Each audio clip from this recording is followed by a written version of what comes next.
Hello and welcome to REVIT Beginner Program. In this episode, we are going to talk about how to edit an existing level to match your project requirements. When you create a new project file using a template, the template file already contains a few levels. For example, in this template file, I have two levels, level 0 and level 1, but they do not match my project requirements. How can I edit this? There are two ways to change the name of the level. When I select a level line, in the Properties palette, there is a field called Name. You can change the name from here, or simply click on the level's name and type in. When you change the name of the existing level, who has a corresponding plan view, software is going to ask you whether you want to change the name of the plan view as well. Let's say yes to this.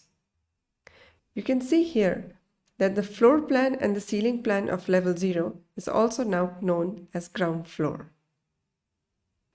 Let's try to change the name of level 1 to first floor.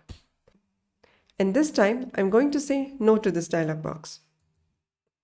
You can see here that level 1 is still known as level 1 and not first floor. If you want to change the name of this plan view, you can right-click and rename from the project browser and give it a name.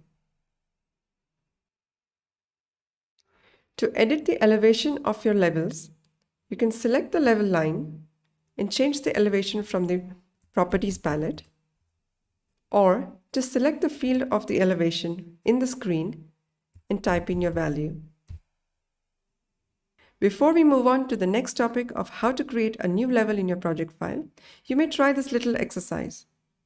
You may pause this video at this point and try this exercise out by following these steps. I hope you enjoyed today's video and I'll see you in the next.